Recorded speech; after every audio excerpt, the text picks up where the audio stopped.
Hello and welcome back. On the last episode we spoke to Gaelic and convinced him for a cultural exchange to get a body modification, and by that he got a tattoo of a sign, and he sent it to his pitched crush Tagora. Besides that, there's not really much to talk about, really. He had a lot to say, and it was quite fun to read personally. But yeah. But with that though, we have to go through the second half of the last half of volume 12 of Know Nothings and Know It Alls. God, you have a headache. Is it dehydration? Only if you're thirsty for companionship. Are you hurt? Only for your heart, and it aches for pals. Is it withdrawal? Only for the addiction of new buddies. Really, there's only one cure for what ails you. Friendship. You wonder whose sweet medicine you'll be embedding this time. Tirona Kasund. Okay. So, here you are, in jail. You always knew you would end up here eventually. But you were expecting a human jail, not this. It all happened so fast. You were waltzing down another Alternian street in search of friends when you heard the telltale sound of machinery behind you, and before you could escape, some giant metal drone with a rocket behind scooped you up and flew away with you. You were honestly surprised that the drones didn't execute you on sight. They've tried to do that before, honestly. Perhaps your numerous shenanigans have grown so vast and ridiculous, someone wants to see you in person before you die. If only I had the chance to ask what the hell. In any case, you aren't complaining. Not about being brought in alive, at least. You have plenty of other things to complain about, though. This cell sucks. It's hard and cold, and full of gross-looking moss that could possibly kill you since everything else on the planet sure can. There's a couple of patchwork holes in the back wall of the cell. Which aren't enough to wiggle your way through, but are enough to let some lights from the outside. You've been here since a few hours before dawn, and now it's midday, which means scorching rays of sunlight are streaming in their way into your cell, and forcing you to dart around to the shadiest spot as the sun makes its way across the sky. As if that weren't enough, it's already hammering rain outside, which really isn't doing much to stymie the sunlight. And you think the rain might be acidic too? Fun. Intermingled with the rain, you've been hearing the sounds coming from the room. Interrogations maybe? Torture? Whatever it is, you're not a fan. And would somebody please fix the leak in the roof? If you've gotten to listen to one more drop of water exploding onto the floor like a nuclear bomb, your stuff is just going to take an extended sabbatical. Sabbatical from the handle. Cool. To conclude, it's not great. You'd like out right now, preferably. Now. Oh, god damn it. You were hoping that someone would conveniently appear in time for your internal monologue, but no such luck. Okay, woo, there she is. Your new saver is small, probably the smallest troll you've met so far, with the possible exception of Amicia.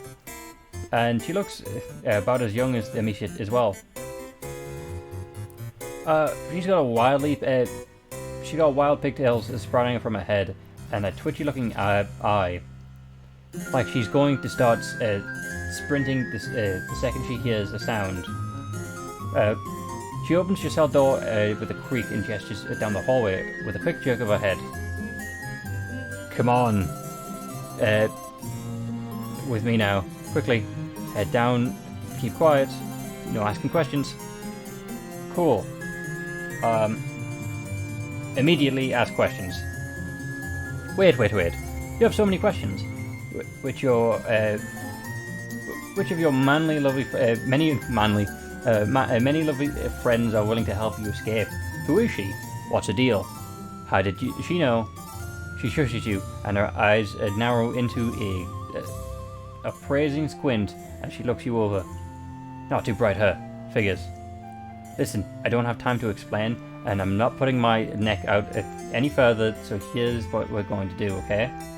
You're gonna run, not too far out, because you don't want to wind up in undead territory. Stick to the city, find a nice hiding place, and keep your head down. See ya. She rather forcefully stuffs what appears to be a military-grade umbrella into your hand and shows you out a back door into the rain and sunlight. When you turn to protest, the door locks and clicks shut, and you're stuck outside. What was she say? What was that she said about the undead? Quickest game over so far. Okay, cool. Okay, so we just follow without asking questions. You follow her down the hallway, quick and quiet as instructed, even though you have so many questions you want to ask her. Questions like what her name is, or where you are, or why haven't they fixed the leak in the roof. Instead, you just hurry closely behind as she takes you to a stairwell in the back of the building, and up multiple flights of stairs. Peeking out the window of each door you pass, you see what seems to be an evidence locker, then a row of tightly packed cubicles, and then a long, winding hallway. This is where she opens the door and ushers you through. The hallway is full of electronically locked doors with troll signs on them, the overwhelming majority of which are teal. The only other presence here seems to be the automated cleaning robots. You're unsurprised to see that the troll Roombas come with their knives pre-attached. She punches a series of numbers and letters into the keypad beside the one on one of the doors, bearing her sign and name on it, and then she slips inside, and you follow. Ooh, here we are. My hive away from hive. You can be a bit louder now, but no shouting. That'd just be weird as hell, buddy. Oh, my name is Tirona, by the way. You politely refrain from shouting as instructed as you introduce yourself to her. Tirona pulls the chair and sits down at her husk top, tapping at some keys. So, what we're gonna do here is just go ahead and access your file in our system. Shouldn't be too hard to find since you're a weed alien and, yep, here we go. That's what we're looking for. Time to make a few edits. She leans in, fingers flying quickly over the keys. She's absurdly fast on the keyboard, her eyes darting back and forth across the screen. Now, normally I wouldn't pull anything this risky, and I certainly wouldn't be helping out a criminal, but I have it on good sources that you are not the kind of person we should be letting rot in a cell, or worse. Right now, you're in our system, and on a lot of weird and serious offences. But you and I, we know the only thing you're really guilty of is trying to keep your head on your shoulders attached. Your head and your shoulders attached, yeah? Just gonna click here, just gonna click here, delete a few things, and there we go. You're clean. Wow, just like that. You thank her profusely, and even begin to consider groveling at her feet, but she cut you off. Listen, I'm just doing the grunt work for you. Wasn't really my decision to spring you. Just let's just say you and I have a mutual friend. Wink, wink, nudge, nudge. I run errands for him, sometimes in exchange for information. I just happen to be pulling an old deer over here, anyways. So I was in the right place at the right time. Is this mutual friend Malik? I feel like he's someone good with information.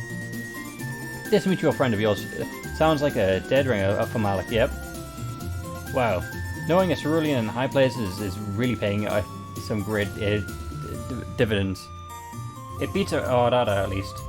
all you got from her was some really weird DMs on Twitter from her stream followers. Anyway, speaking of being in the right place, what is this place anyway? This place is, well, it's a lot of things. Jail, a courthouse, an office, a whole lot more. Basically, if you're a teal looking to learn how to do teal things, this is where you go for a hand-on internship. Most of it is law related, of course, but there are a couple of semi-related fields that for the go-getters. The go-getters looking to do something a little different. Like me. Yep. I bet you're wondering, I bet you're just dying to know what I get up to in these hollowed halls, don't you? Surely a brilliant mind like Miss Kasund is doing something real important. Work here is what I bet you're thinking, and you are absolutely correct, my friend. Feast your gander bulbs on this. And she's got the okay hand. A few clicks of the wiggly bulbous mouse and her desktop loads up several images. You glance at the screen, and the recognition center of your in the brain goes haywire with dopamine. Alien culture or not, you know memes when you see them. God, you missed memes. That explains her hands then. Check it out. Check it out. They're a little corny, but I know Trizza's gonna love them. He's a real sucker for this kind of thing. Okay, so Trizza likes memes. One of them is an image of Marco featuring Trizza doing her makeup, with the caption, "Trizza's so hot, rebels are not." Another seems to feature troll brains, at least you hope those are troll brains, of varying sizes and hemocolours. Being a rebel is the small macaroon brain. Sympathising with the rebels is the medium-sized olive brain. Did I say macaroon? Maroon. And worshipping Trizza is the giant purple brain. Okay, so that's supposed to be the Ascension meme. These ones will be going up on the web soon for now. But for now, I've got plenty of other memes circulating. So you made a bunch of fake Twitter accounts and got some techie troll to automate them for me. He was hyped. Hyped out of the excitement of to do some work on Trizza's behalf. I tell you, Cuprum. Some of these accounts just pretend to be regular trolls, and others are best jokes nightly, big funny, relatable laugh humor. You know, they're racking up the followers as we speak.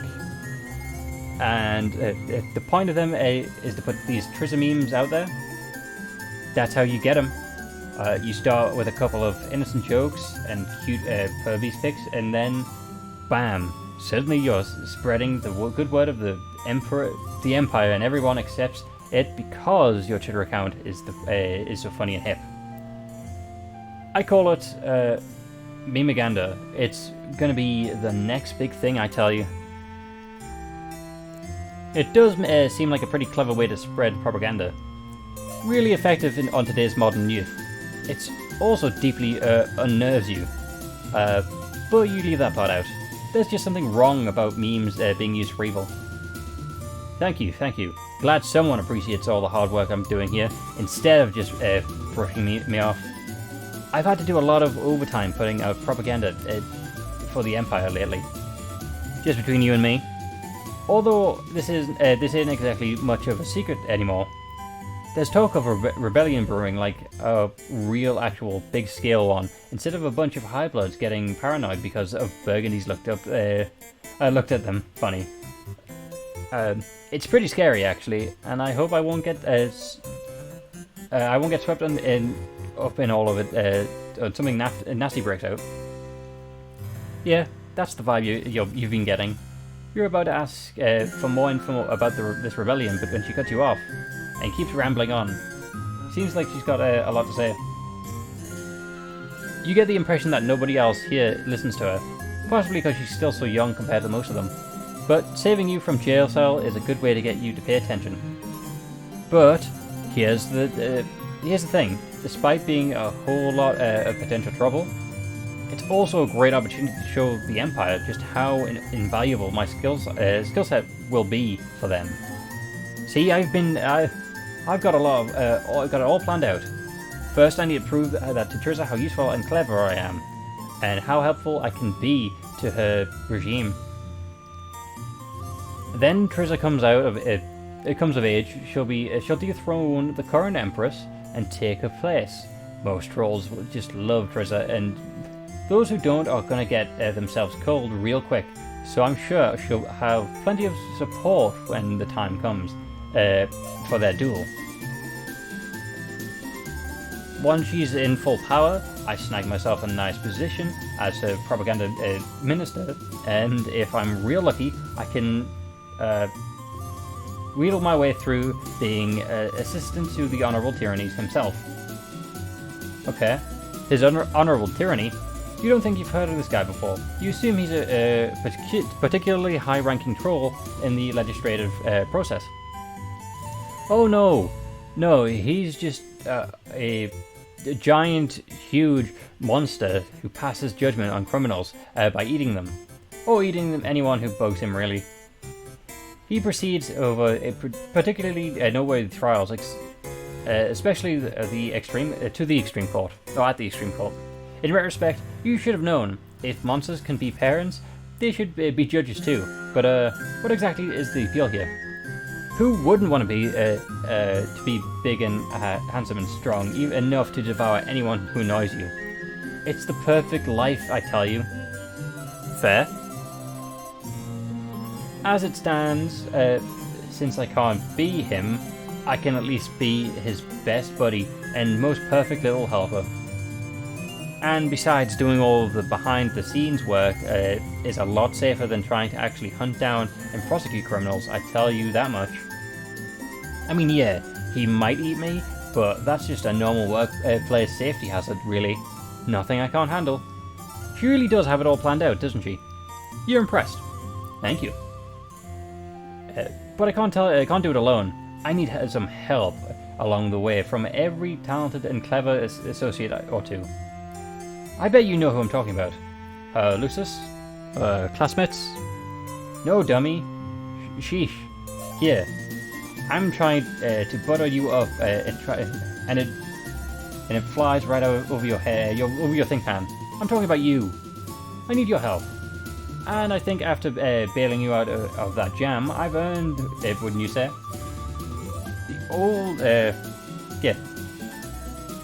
The old I rake my claws down... Oh yeah, the old I rake my claws down your back, and you rake your claws down mine. You know? Troll idioms are still inscrutable as ever, but you know a thing or two about claws. And about helping people to earn their good graces. What's she need? You ever hear of the old adage, teals talk? Well, a lot of teals have been talking about the strange alien going around getting all buddy-buddy with the casts. The way I see it, someone like that must just know how to get me into their office and dig up some dirt on them and their potential rebel connections. I keep saying they should start shelling out for a Grandiscan.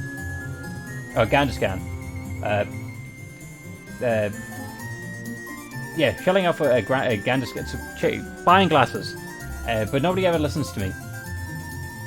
No way, no how. A regular old password system ought to be... Oh, no, an eye scanner. Okay. Not glasses. Ought to be enough, right? Haha. They wish... they really wish those locks were as secure as they think they are. You can figure out the codes, no problem, I'm sure. But, what do you say, pal? How about you help me help the Empire and root out the rebel scum? Oof, you're not particularly keen on betraying your friends. But you do owe Tirona a favour now, and you'd love to make another pal while you're at it. There's got to be a way for you to maneuver your way out of this mess. You tell her, sure, you'll offer some help. If you're going to hit some offers, it should be... ooh, 3 options. Okay. Tagiri, Theseus, or Tagora. Tagora, because Tagora has got a lot of schemes. Oh, yeah, that's a good idea. He's real smart and a real good talker, and he's always got the latest gossip. You should, so you'd think he'd be my kind of guy. But he's also got such a, he's also just such a sleaze, like a real creepy creepster. Not to mention, he charges out of the sniff tubes for all his info. No thanks, I'll handle it myself. Oh, but imagine the scandal if he turned out to be a rebel all along. I really hope we find something on him here. After some lead hacking, that is, punching his wiggling day into his keypad, the door to his office clicks open. The two of you slip into inside and glance around. You are immediately reminded of his hive. Almost eerily reminded of it, in fact. Did he just order copies of all the same minimalist aesthetic furniture and have them sent to his office? That's... well, you don't know exactly what that is, but it's certainly impressive. You know, I'm not so sure that the space is regulation.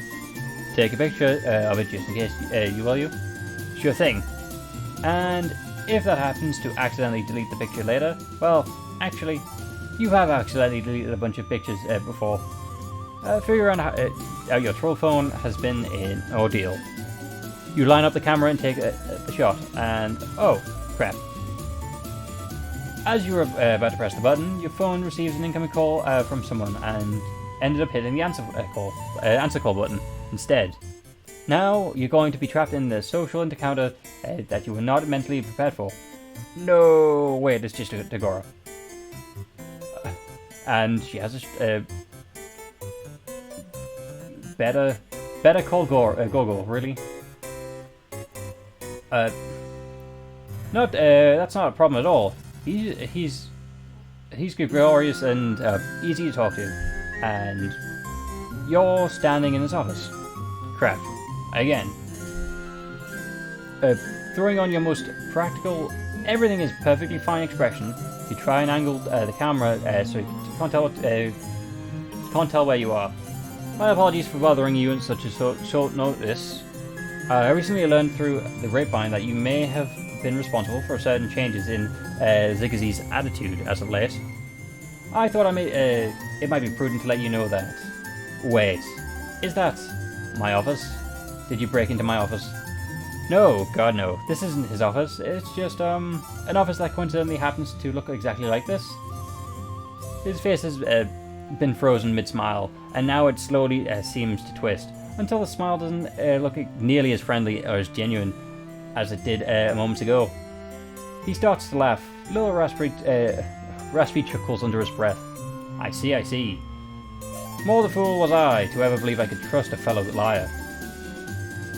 Is this Gillick's work? No, it can't be. He doesn't do this kind of subterfuge. It was all just a game to you? Yes, it must be. Of course it was. Yeah, you're not here to make friends. What? No, that's exactly what you're here to do. The bills I so graciously forewent for your sake. Well, no matter. You can expect a very hefty inconvenience to arrive via email as soon as I finish up typing it up. No, please. You don't have to, it doesn't have to end this way. You were trying to secure another friendship. He knows how it goes, right? Saying or doing anything for a bit of social gain? Oh, but of course. And I would be very happy to continue our business relationship in the future. Once I've been reimbursed in my full for my time and expendices. Farewell. He ends the call and his face disappears. The friendly little whew sound of the gripe makes cannot possibly underscore the finality and the tragedy of the situation. Your heart, it truly is broken. But hey, at least you can trade one friend for another, right? Now that she's seen what you're willing to sacrifice for her, surely Tirona will... Tirona? Ah, crap. At some point while you were distracted, she made a break for it. Now you're left with naught but a hefty fine and a nick in your chest, where friendship used to be. Oh no. And that's a pretty big bill. 3 digits. Okay, come on, let's go back. Tagiri. After mulling it over for a while, you decide Tagiri is the safest choice. Sure, he's the guy with the sword, but he's also by far the least likely to harbor rebel sympathies. So you won't be getting in any trouble here. Yeah, Tagiri. Now that's an interesting choice, I tell you what. He's always sucking up to the purples and trying to make himself look cool and all knowledgeable about law stuff. You'd think he'd be clean. You think he'd be clean, but maybe, just maybe, it's all a front. I'm working on a video about rebel sympathizers right now, actually, and that's one of my big bold points that I go over. How sometimes the guy trying too hard to look like he's on the level is actually as far as off the level as it gets. So yeah, let's see what this guy is hiding. Why don't we? Moseying over to the door, to his door, you consider the keypad. This shouldn't be a hard password to guess. It's got to be the name of one of his favorite animes, right? You punch in one and nope, the buzzer sound. You try another, nada. But to your delight, the door clicks and begins to slide open after the third anime title. You glance over to your shoulder and see Tirona beaming at you from right behind you. Then you turn back to the door and yikes. Katana comes swinging out towards you on a wire, and you narrowly dive out of the way before it connects, crashing to the floor in the process. You groan and stagger back to your feet, and you hear a familiar voice surrounding the speaker in Tagiri's room. Foolish evildoer, did you really think it would be that simple? You've fallen into my trap. Your 3 pitiful guesses were all it took to seal your doom. Not that it's going to do you any good while you bleed out onto the floor. Sayonara, trespasser. The message seems to cut off, but then there seems to be muffled sounds, like the microphone being moved. What do you think, Tadashi? It's going to look so cool when I show it off to my colleagues. You breathe a sigh of relief. The katana was aiming right for your head, and you almost got skewered. Talk about a close call, right? Tirona? Oh, it hit Tirona. Okay. Anyway, so Tidius is the correct choice, apparently. The one who's actually researching the history. It's got to be Tizius. She runs a tight, if sleep-deprived ship. You'll give it a try. Fail to find anything useful, and Tirona will appreciate your attempt. Tizius, huh? Yeah, she's got that vibe to her, you know. She talks a lot about improving the justice system, and what kind of person does that, huh? A rebel synthesizer, that's who. The Alternian justice system has worked just fine for hundreds of sweeps. The only person who ought to be proposing changes is Tizius herself, and obviously there's nothing to change, or she'd have done it already.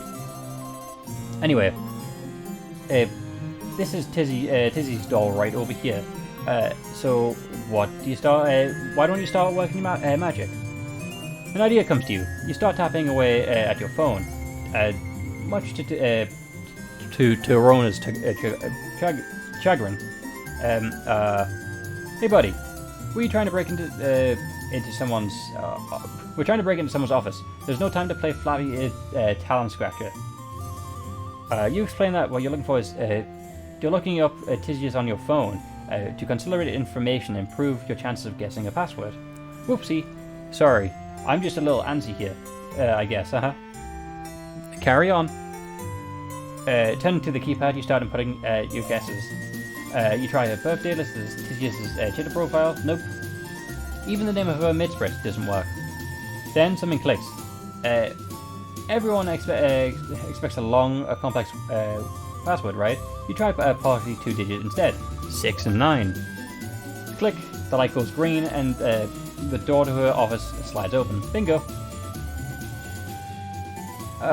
Feeling pretty chipper about your breaking and entering skills, you usher Tirona inside the exaggerated bow. With an exaggerated bow, sorry. She cackles and skips right in, making her way to the husk top, sitting on Tisius's crowded desk.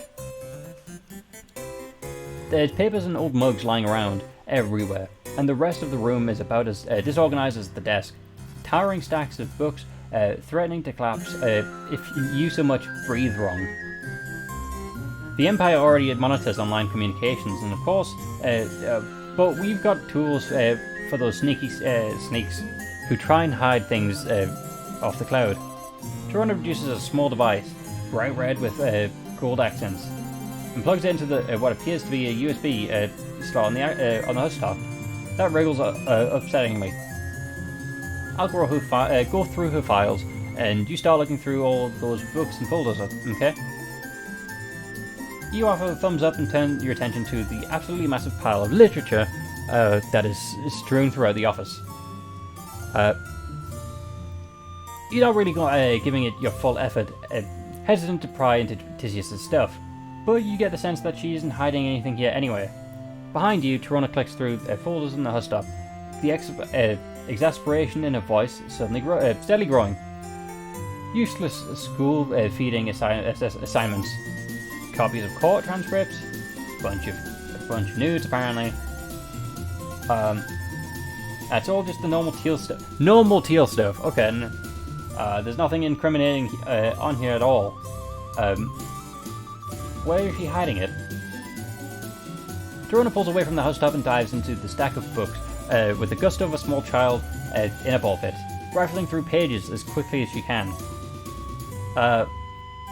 It isn't long before she gives up on that pursuit too, emerging from the pile in a shower of loose pages. I can't find any evidence of wrongdoings anywhere. No hiding folders on a laptop. No hidden folders on a laptop on a husk top. No secret stash between these pages of books. Nothing. She stomps back and forth, pacing around the room and scratching at her face absentmindedly. Maybe there just isn't anything to find. Is that so bad? Yes. If she's not bad, it's super bad. Look, see. I'm not big and I'm not that strong, and even if I get a growth spurt when I'm older, it won't change that I don't like to fight. That's just not what I'm cut out to do. I'm a thinker and a listener and a talker. Knowledge is power, and it's the only kind of power I'm good with. It's the only kind that'll keep me in the game. Everyone's got to play nice and get off my case because they know I've always got the dirt. But those shifty crafty tail jerks keep trying to hide all their secrets from me. I'm gonna be hooped if I can't get a one over on them. Tirona yanks at her pigtails and slumps down against the wall, looking as frazzled as you've ever seen her. This calls for a pep talk. You sit down across from her and offer a gentle smile. You know where she's coming from. When you came here, you were a mess. You still kind of are. All you had was your guts, your mind, and your goofy charisma. You've been blundering your way across the planet, but somewhere in between all of the blundering, you made friends, you gained skills, you figured out how to keep surviving, even when it seemed impossible. And if you can do it, so she can too. Sure, she may not be as big as strong as she'd like. She won't always win. Sometimes there's going to be days like today, where she doesn't succeed. But she's got the spark in her. You can see it. That tells you she'll be just fine as long as she keeps her head up and tries to hang in there. Tirona perks right up. Your motivational speech, the game is really on the ball lately. Yeah, you're right. This might have been a bust, but I'm sure I sure ain't. I've already got all kinds of connections and pals and skills. I mean, the guy I run those errands for, he says I'm on one of the smartest and cleverest teals he's ever met, and that I'm really mature for my age. And more friends busting in. You You never find out what else he says because you're interrupted by the sci-fi whoosh of the office doors opening and Tizia steps through. There's a long awkward pause before she raises an eyebrow at Tirona. Now, just what in the hell are you two doing in my office? Tirona begins stammering response, but Tizia jerks her head towards the door. Yeah, I'm gonna need you to get out right now. She turns to you. Not you. You, we need to chat. Tirona flashes you a terrified look before scurrying off out of the room. Door sliding shut behind her. Tizia glances at the door, then pulls you towards to make the most secluded corner of the room, where books are piled high, practically reach the ceiling. She speaks in a low, hushed whisper. A good idea, because you bet a troll book or two that Tirona's listening on the other side of the door. Hey, so. That was some good thinking. Text me as soon as you got your palm husk back. You shrug humbly. You're getting good at leveraging your bountiful stockade of friends. I wonder what she thinks I'm going to do to you. That's a lot of rumours about me. Most of them untrue. But when you look at as tired as I do every day, trolls whisper. She chuckles lightly and takes a sip of water before sighing. I can't believe she thought I'd ever be dumb enough to keep incriminating documents in my office. You have questionable material in your office already. She must be getting real desperate to prove herself. This is exactly my point. How messed up it is here. Everyone is trying to climb over each other out of the muck and pile the rest down. There's like shell scuttlers in a seafood storage device. So crabs, basically, I guess. Crabs or lobsters. Poor girl. She thinks she's got everyone on the palm of her hand, but she's being played as much as any of the rest of us schmucks. Another sigh. You feel like sighing may as well be Tizia's sound quirk. Second quirk, sorry. Sound quirk. But you already heard enough from me about all that. Go pretend I chewed you out or something. I need to reorganize all the stuff, all this stuff now. That you ruined my old system. Her office looks far better organized than it did when you walked in, actually. But you're not about to split hairs over it when Tizia's just bailed you out of a potential disaster. You thank her and give her a quick hug, and then slip out of the office. Tirona nearly falls over herself, stumbling away from the door when she was clearly trying to listen in. Whoa, you're here and still alive, and in one piece? That must have been a real close one. You know what she does, right? Or is it people who cross her, right? Well, I give you a hint, pal. It starts with disembowelment and ends, and it only gets worse from there. Oh, how'd you make it out? Oh, you know, talking your way out of a jam, it's like a tall breeze. Tirona seems starry-eyed and impressed. You sure do know how to handle yourself, especially for a weird alien. I think you and I ought to stick together. Technically, you don't owe me anything anymore, but us little people work best in numbers, yeah? You could use a friend like me. Yeah, I think so. You smile, basking in the now familiar glow of camaraderie. Yeah, you could use a friend like her. And you think she could use a friend like you too. You did good. Cool. That's, yeah. All for the sake of memes and propaganda. Anyway. Thank you for sticking around for this one. Hopefully... Well, it concludes volume 12, so hopefully I'll see you for the next 6 volumes, which is what, 12 more trolls. Anyway. So yeah, thank you for stopping by, and hope to see you on the next one. Goodbye.